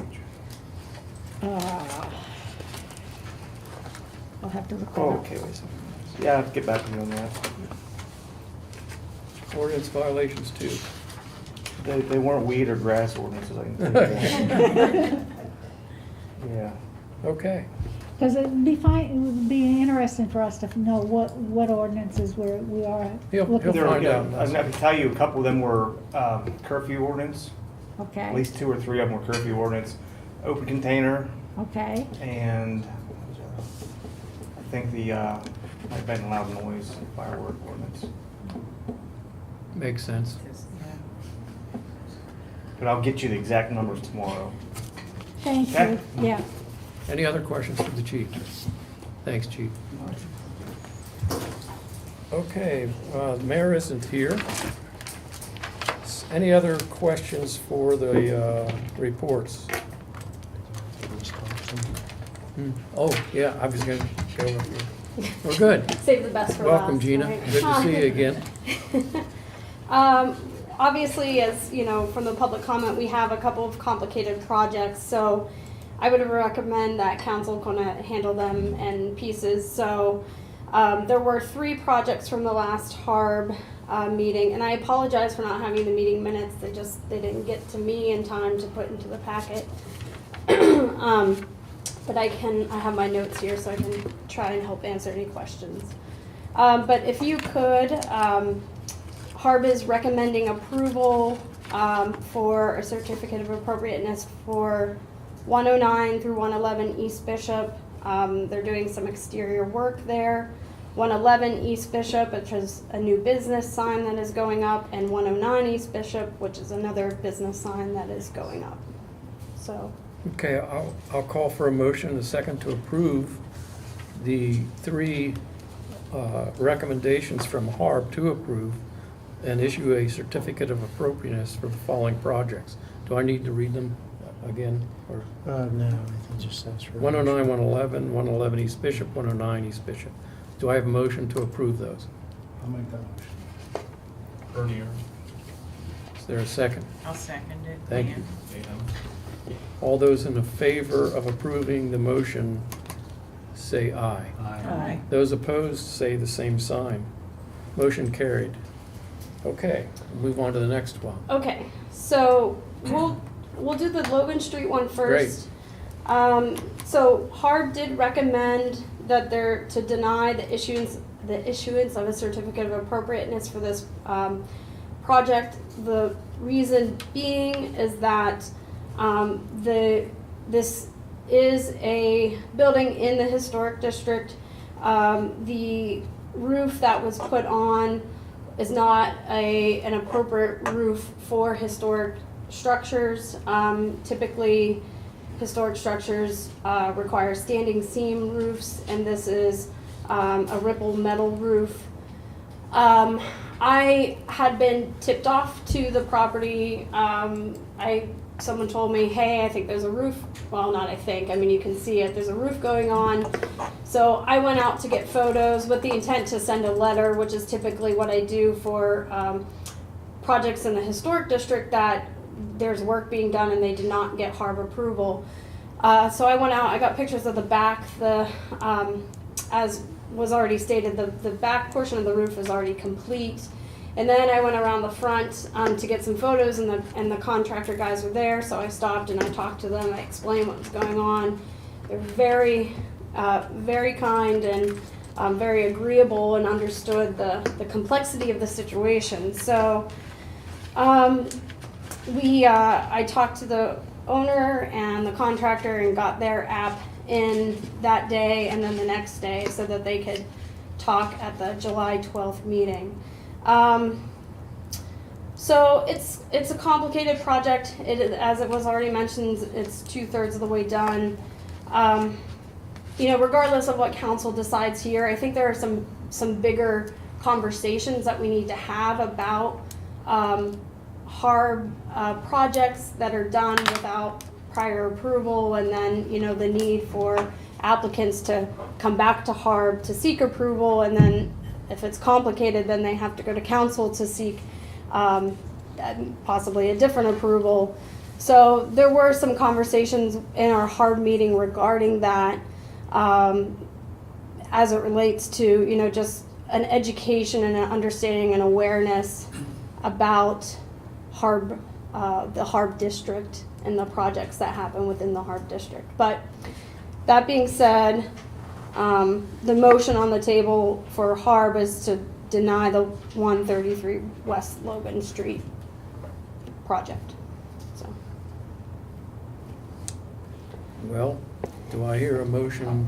I have a question. Let's You get a have to have a motion on the motion floor first.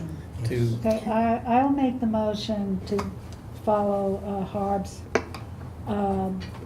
guidance to deny issuance of a certificate of appropriateness. I need a second for discussion and a vote. I'll To second. discuss this, we need a second and I'll then we. second it. Okay. Bernier Joe- seconds it? Yes, and Joanne Tosny-Boosie made the motion. Right. I know you're telling that. Yeah. Now, there's comments on this, discussion on this motion to deny or favor. Yeah, I mean, the resident has 2/3 of his roof already on the house. Being someone who knows nothing about this, historic Bellefonte, living in the historical section, how likely is it that someone lives in the historical district and doesn't realize that they have to get approval before changing their roof? it is, I would say, I don't have a. Does it happen a lot? No, it doesn't happen a lot. It tends to happen maybe once or twice a year. It just so happened we had some back-to-back projects this time where, you know, I had heard and reached out to them to say, hey, I know your project is complete or nearing complete, but you are in the historic district and you need to get Harb approval. This is a standard for our CLG status, certified local government. You know, this is not some sort of specific thing that Bellefonte is creating, you know, to be difficult. I mean, I agree. I agree So that the, you know, historical things should right, be there. right. I'm just wondering how someone can Yeah. do this and not realize. Yeah. Now, the Logan Street property is in a location that is not, that you do not immediately think Yeah, to but be is there the. some kind of notification on tax papers, deeds, anything that the owner would have that clearly states his house that he's gonna do major renovations to is in a historical district controlled by Harb? No. Nothing. Except that we try to get out literature during the newsletter. Yeah. There's a big section in the newsletter Yeah. that goes out I'm about. just trying to get Yeah, a gauge and on how Also, this happens. realtors, when they sell the properties, Right. are required to say that it's in the historic district. It's in their paperwork that they sign when they purchase. And part the of, home. on our hard board, we do have a realtor that sits on the hard board, and that's also a requirement of, you know, the makeup of the historic board. So we have a realtor that is on our board, and she can confirm what Joanne just said, but also, you know, most realtors know which, you know, houses. And you know, the other thing is they can call me. I get a lot of calls saying, you know, I just want to check, am I in it or am I not?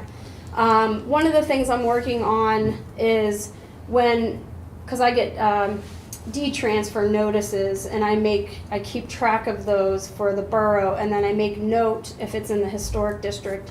And I'm trying, although I haven't yet, to get materials together to then mail out to new residents. So at least new ones coming in will get some notification from me saying, hey, you know, welcome to Bellefonte. You are in the historic district. Here's what that means. Here's who I am. You know, if you have any questions, reach out to me. Just to try and mitigate some of that. You know, it's been around since the 70s. I think most people do know. I'm not speaking specifically at all for these two projects.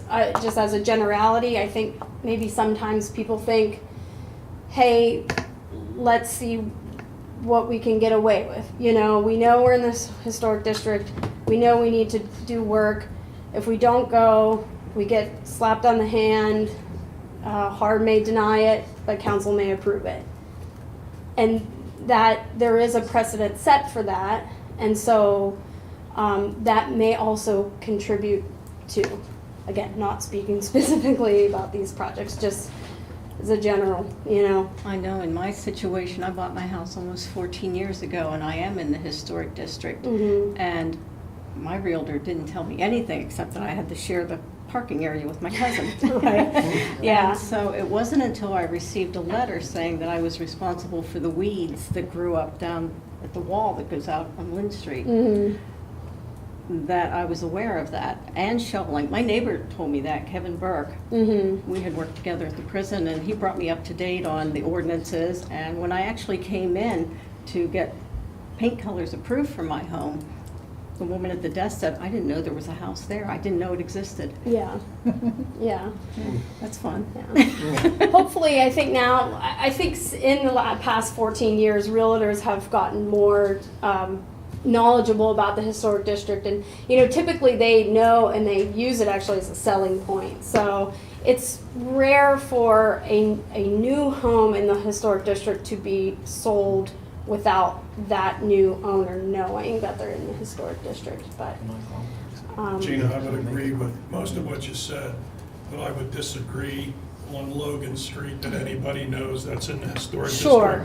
I don't think I've worked here for 16 years and I didn't know Logan Street was in the historic district. Well, now, I didn't know either until. Logan Street's long. Right, so the end that's boundary, down by, the one, so the Spring Street comes up, the part of Logan Street that is in the behind historic Hofbrau, district. Behind Hofbrau. Yeah, is No. Bishop Street, is the behind Bishop Street. So where Logan Street goes from Spring Street to Allegheny. That's behind the Cadillac building. Yes. What's that? Cadillac building, behind the Cadillac. Oh, okay. Like behind PA Rural Water Authority. Yeah. and stuff. Behind the So that on that side of Logan Street is in the historic district. On the right side is not in the historic district. So the boundary cuts through Logan. Napa. Napa is boundary. not. Napa That's- is, yeah. Well, they're in, I'm just trying to get an idea of where they're. Right. That's historic side, okay. Right. But I would agree. I mean, Logan, I did not know Logan Street was in the historic district until I started in this position. What's before council then Okay, so I would like to make a comment on this. I think council, years ago, a couple years ago, made a decision to, if it's a 20th century home, it doesn't have to comply, even though it's in the historical area. The decision was based on the age of the home. Correct. And Harb said that this particular place was at the cusp where it still needed to be standing seam. What we also did, just to back up. Okay, yeah, go ahead. Was that when Sylvia Schwartz did the same thing. Council decided to approve it with, I don't know if you want to call it a lien or whatever, that said that they could finish putting the roof on, but it would not be considered an in-kind replacement when they had to replace it again. It had to go back to either shingles or to a standing seam. Right, so that's another option. So if they replace it now, the next time it has to comply. 20 years from now. Yes. Yeah. Or more. 2050. You'll still be whatever. on council. And the other thing, so the other factor that was. What was your comment there about what council did, approved a home A that's? 20th century home. In the that- historic that's- district. Let's say, you have a home on Lynn Street, and it's inside of the historic area, but it was built in 1955. Yeah, Okay, it's a yeah. ranch house. It doesn't have Has to. no significance for Standing You'd be, seam. So you'd be we- outside of some of the regulations then, possibly. Well, Yes. council could decide. Yeah, council, I it can got be you. disapproved by Harp, but council could make the understanding that, look, it was built in the 50s, it certainly doesn't have to comply with what was built before 1900. So, and that would also comply with and Joanna could probably back me up on this. Your example, 1940 roof was, a house did not typically have a standing seam. It's in the historic district, considered a historic home, and the standards for that 1940 home would be different than the standards for a 1910 home. And so you were perfectly right in that wouldn't have to have a standing seam. But one from 1920 or earlier, and it was a metal roof, it would theoretically have to be a standing seam. So the other thing the gentleman did mention was it's an economic impact on him. And we have to consider that too. If it's gonna double the price of what he may be not be able to afford, we have to consider that too. So that's my 2 cents. I think you're confusing the two projects. One is a private home on Thomas Street. I'm and then talking about the 133 West Logan. 133 West Logan is a 4-unit apartment Oh, building. Commercial building. okay. It's a commercial building. It's technical. But there again, that's in the 50s built and, No, No, built it's in 1920. It's built in 1922, and it just happens to be on the north side of Logan Street, which puts it in the Oh. historic district. okay. And I'm wondering what, given the design of this building, what would have, in 1922, what would have been the roof material? Oh boy, I do not know that. Right. I'm What was sorry. the original roof? Could have been tar paper for all we know. Yeah, I mean, it was mentioned, and I mean, I could try and find that information. I don't even want to pretend to guess or know. But yeah, it was mentioned that building was built somewhere between 1922 and 1936. So, and you know, Harb has a duty to its historic standards to deny the project, regardless Sure. of what council does. I just sort of want to mention that for what it's worth. You know, they have And the to. boundary's the boundary. Yeah. Right.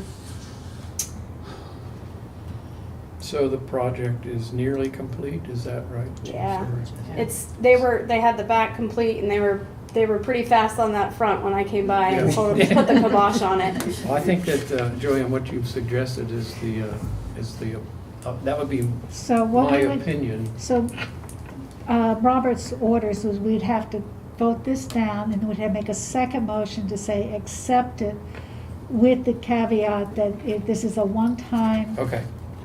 Does everybody understand what Joanne is saying? Yes. We're not making them tear off the roof. No. Start over, No. or patch it. No. We're gonna let them finish. Yes. But then, let's do this in layman's terms.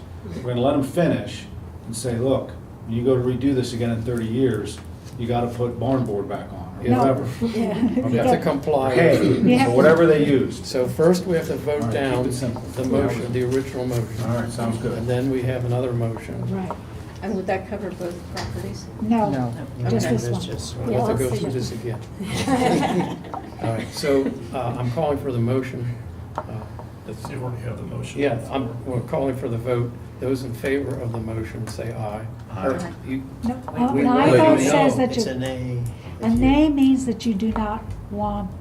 Then we'll A move on yes to the next vote motion. means To that you're approve it. going to deny it. A no vote means we're going to quash that whole motion, start over. Nay. All those in favor of the motions, say yay. Those opposed, same sign. Nay. Now, do we Okay, need now another I will motion? make the motion. Okay. As our precedent has, in cases where we have had this kind of issue come up before, the roof may, as a retroactive, may be finished, but when it comes up for a new roof replace, it must meet the National Trust guidelines. It may not be, this way, they cannot put an in-kind replacement on the roof of the wrong roof. Is there a second to that motion? I'll second it. Thank you. Nikki. Discussion on the motion. Those in favor of the motion say aye. Aye. Those opposed, same sign. Motion carries. So there's some kind of legal thing that has to be done, but, yeah. Gina, you can remember 20 to 30 years from now. Sure. Okay, let's move on to the next one. Okay, so this wasn't, Harb had tabled the 141 South Thomas Street because the applicant, they had some questions to the applicant about the roof material and the profile of the roof. So they didn't make a motion on this, but, you know, the applicant was here tonight and Yeah. wanted to speak about it. So, not sure how to handle this one. I Well, it's mean, not on the He's not agenda, so we can't do Right. anything. So, but you've heard from him and are aware. And I will say, just very briefly about this project, it was similar. I mean, South Thomas Street is in the historic district. I heard that the roof had gone on. I went out, got some photos, sent a letter. They replied very quickly and got on the agenda. typically, there are standards for contractors, and I asked for contractor information, I couldn't get that. Typically, contractors need to be licensed with the Attorney General for home improvement in Pennsylvania. However, there is a provision, and if you do contracting work under $5,000 a year, you don't have to register, so that may be a situation here. I just mentioned that because, you know, we, again, with Harb and council in the past, we've had these conversations about, you know, who, you know, contractor, typically I get applicants from contractors and homeowners, but usually one or the other is aware of the historic district and that they need to come, but in both cases that didn't happen with this project, but it's similar. The roof material just doesn't match what the historic district would be, so.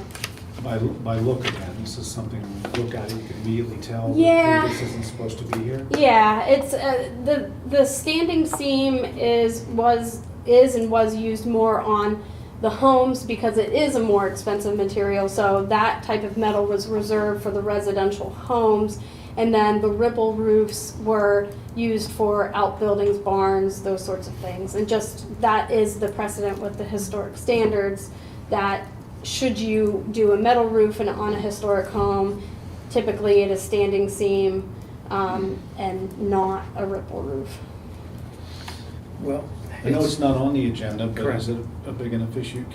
Aren't we No, permitted to we're put it on the illegal- it's agenda by illegal. vote? No, it's illegal. Didn't you say that in the beginning? If it's not on the agenda and we vote, we can have it done, they're here. Or are we gonna spend this time at another meeting and talk about it? Point of order, we have a state law that says if we didn't add it at the beginning of the meeting, it can't be added. It has to go to the next Oh, meeting. I thought we could add stuff if we Yeah, voted on add it. it at the beginning so that the public can comment on action items before the action is taken. All right then. I Sorry. don't wanna violate the state law. I would like to. It'll be on the next. Next agenda. Yeah. I don't want to comment, encourage the homeowner in any way, but Sorry, Carlton.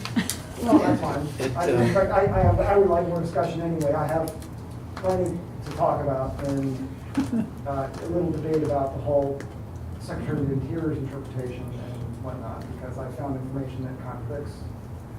Carlton will come to the July, we have a Harb meeting next Tuesday, and he's Okay. gonna come to that meeting and talk to Okay. Harb, and okay. we'll have some motion on for the next Okay. council meeting. Okay, So, All right. fair enough. Yeah, That's good. Thank you. yep.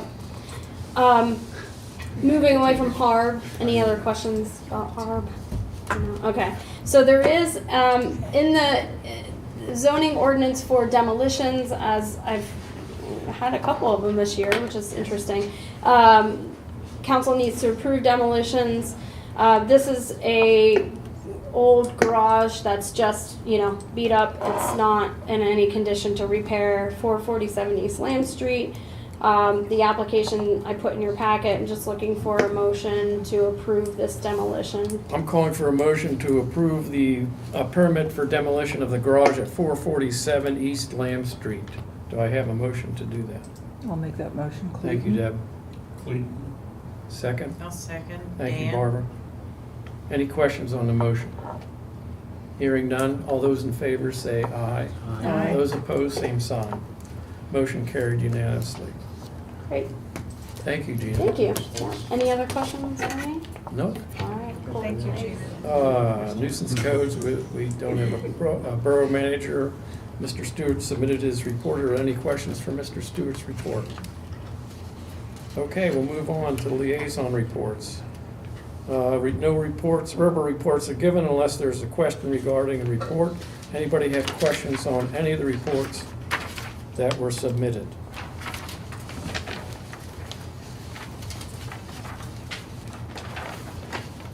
Hearing none, we'll move on. Current and old business. Update on old business item. Governor's Park Ball Field, Police Department reno, Musser Lane composting. In your packet, there was a description of each of these, I believe. But is there questions to any of these projects that you would like to direct to Mr. Halderman or Mr. Stewart? If not, we'll move forward to the next item of new business. Shade tree removal request. I'm going to call for a motion and second to approve the request to remove the shade tree to the Shade Tree Commission. In the packet, there's a description from Mr. Halderman and photos of the trees that he's requesting to submit to the Shade Tree Commission for removal. So I need a motion and a second to discuss this. I'll make it. Barbara made the motion, Mr. Vernier second, discussion. I'm confused. Okay? Is this motion saying that we say it's okay to send this to the Shade Tree Correct. That's Commission? what it says, yeah. Yes. Or is it that the Shade Commission We're has going to send already it to said? the Shade Tree Commission and ask for their approval. Okay. We- That sounds backwards to me, that's why I'm asking. Why? Because I usually would think if this request was, you all would have gone to the Shade, could have them review it and then come to council. Well, I think to we vote. saw Maybe- safety maybe has. it's Shade Tree Commission has the Yeah. authority. Okay, Yeah. that's why I'm confused. Everybody take a This look is, at the by the way, pictures. this is the first time I've ever I heard of have a somebody motion come on in. the table. We're all good. Okay, Yeah. there's a motion to approve. All those in favor, say aye. Aye. Those opposed, same sign. Great. Okay, this next one, feral cat issue. I'd like to consider a motion to add this item to our goals list and schedule it for a work session, looking after we all look at the ordinance and have comments that we want to make recommendations to the feral cat ordinance. I think, as I stated in the work session, we're getting close to starting budget time, and we need to educate the new members more on our budget. So I'm looking at this maybe September, late September. Possibly.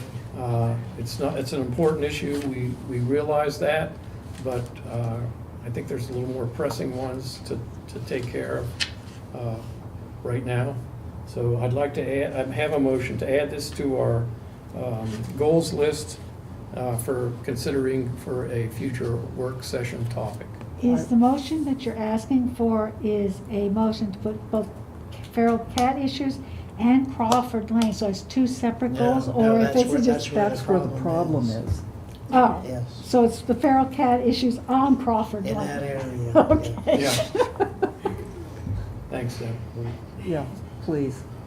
No, clarification, I appreciate it. So I guess that's a motion, correct? Or did you not, what you were asking about? I was asking what kind of motion was Okay. needed, because I didn't Okay. understand what was printed there. Okay, so I need to repeat it. I'll make a motion to look at feral cats in general for the borough, not just Super. Crawford Lane. Is there a second to that motion? A second. Thank you. Go ahead, Trustee Vacy and Sedgwick, seconded. Moved and seconded. All those in favor of the motion say aye. Aye. Aye. Opposed, same sign. I don't think the cats will just move to another street. Is that a no? Okay, motion carried. Where are we at now? Consider items for goals, issues to be listed, scheduled for August council work session. Plans to have a economic focused work session in August prior to the annual budget work starting in September. Call for a motion and second of goals to consider August 1st work session. This is what I was just talking about. We're going to educate everyone about the process of starting the budget. Okay. So we're looking for a motion to approve that for the work session August 1st. Is that accurate? Yes. I'll make the motion. Motion by Bernier, I'll second. seconded by Mrs. Dan. All those in favor of the motion, or no, is there a discussion? So this would be the only item on the August, Probably because of the time length. Yeah, it's Okay. gonna be, I okay. mean, it's I just always a I difficult want to be one. clear on. And painful one for everybody. So, the motion's on the table. Any more discussion? Those in favor, say aye. Aye. Opposed, same sign. Motion carried. Thank you. Okay, we're down to, what's that number, 11? Yes. You know, I noticed it was out of whack. Was it? Somebody forgot 4. Okay. Public comment regarding items not on the agenda. The public comment period is normally reserved for comments regarding items not listed on this meeting agenda. Please state your name and address and the issue you are speaking about. Please try to limit your comments to 3 minutes. Anybody wish to speak? I have, We have somebody. go ahead. Go ahead. Hi, thank you for Sure. having me and approving this. I had no idea that my building was in, and I like systems and how things work. So, you know, when I have 4 or 5 properties in Bellefonte that I bought, and I'm a property manager. I don't buy Victorians, things like that. So there was some discussion about how we know. I mean, I buy fourplexes and duplexes, and they're pretty run down. I fix them up a little nicer, and I rent them out. And I put some new roofs and things on. So I get tax bills to meet, you know, automatically. I get a lot of, water bills, garbage bills automatically. I don't sign up for that. It might help if you're in the historic district to send a little postcard saying that you're in the historic district and these are the things you need to abide by, you know, because I was blindsided. We had no idea. So I know some people may try to skirt under it. If I knew I was in the historic district, I would have put a same color shingle roof on. It would have been a couple bucks cheaper and I would have called it a day. But we wanted to upgrade it by doing the metal roof, and that's what's got us in trouble. So if you could maybe lean on Harvard or whatever just to I know, notify. just FYI, I went to the last HARB meeting, and that, after you left, there was some discussion about what kinds of notifications. Yeah. And that's going to be an ongoing discussion, because they, not only on what happened with you, but to make sure that everybody knows when they're in the district, and make it within the borough's budget. So that was part of the just conversation. Maybe a certified book, because you knew. I don't know. But it something would help. I mean, I have no idea. So, yeah. So They felt your pain. good. That'll help people and keep everybody on the same page, I'm sure. Thank you. Then, I'd like to add one thing, is me being the contractor, I do a lot of work in Bellefonte here. You need to come up to Me pulling up on this residence when I come out to give the estimate, by looking at the building, you would never think that it was in the historical district, right? Now, if you drive up Allegheny Street, of course, you know you're in the historical district, right? And, that's another thing, even with contractors, we don't always know, usually we let it up to the homeowner themselves to know whether they're not in the historical district. Now, like I said, sometimes you can tell, sometimes you can't tell. In this instance, we didn't know either, So, until we were stopped that day. But, I do believe that there should be something out there that informs them also that, they are in the historical district, so. All right, thank you. Thank you. So I had 2 comments that were on the Okay. agenda. First one is that looking over the minutes for the last several months, it would be nice, because when we have people come into the meeting or come in on Zoom, they list their name and addresses. It would be nice if the transcriptionist or note taker puts those names in and has attendees, so that we have that for the record as well. We haven't done that in the past, have we? We did up until about at least until through last year we did. And when COVID hit, it became a little more lax. But we have been doing, I'd like to see that back All again. right, list the names of attendees. Correct. The second one is going to take me my entire 3 minutes. I was stunned, angry, and depressed by 2 votes that were taken on July 5th. I'm concerned that the Bellefonte Borough Council has taken the stance that the planet, our children, and the voices of the public are not worth being heard. On Tuesday, July 5th, by a 6-3 vote, the council refused to pay $300 to mail a climate survey to a random set of borough residents. Council said in the discussion that this was too expensive and why not just put it on the website where people could find it and respond to it. The vote came after others stated that some individuals do not have access to the web, and mailing the summary to community members would help ensure that they have a voice in saying what concerns them. Since this vote failed because of the cost, a second motion was made to send out the survey electronically by mail and website only, so there would be no concern over copying and mailing costs. This motion failed by a 5-4 vote. I then asked, so your vote is a statement that you want to shut down the climate action plan going forward? Randy Brackwell, President of Council, said yes for the foreseeable future. The council members had a copy of the survey in their packet. This survey gathers community input on what they would like to see regarding whether or not to move forward with which parts of the climate action plan, if any. The message I heard from these two votes and the comments was that council as a whole does not want community input, even when there is no cost associated with that input, that sustainability actions and climate change are a fiction, that the concerns over our water quality, extreme weather, and the lives and increased cost of living due to increasing greenhouse gas emissions are not worth listening to, and that providing free educational program that meets the interests and desires of what our community members and businesses want to know about is immaterial.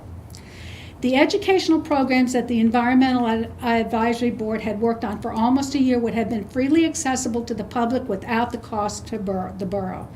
Expert volunteers had agreed not only to provide the education, but also to organize the programs, thus eliminating the cost. This decision is penny-wise and pound-foolish and shows a disregard for public input into our community and its needs and desires. Are we a community that wants to thrive economically? Are we a community that wants to give our residents and businesses a chance to say what they would like to happen here in town? Are we a community that wants open governance where our elected officials reach out to listen to and hear what the community has to say? Are we a community that wants a stable and healthy community for our kids and future generations? I thought so. But these and similar votes seem to say otherwise. This decision is terrible for Bellefonte. Randy said that the climate action plan is dead for the foreseeable future. Let's resurrect it from the dead. Speak up, speak out, let your voice be heard.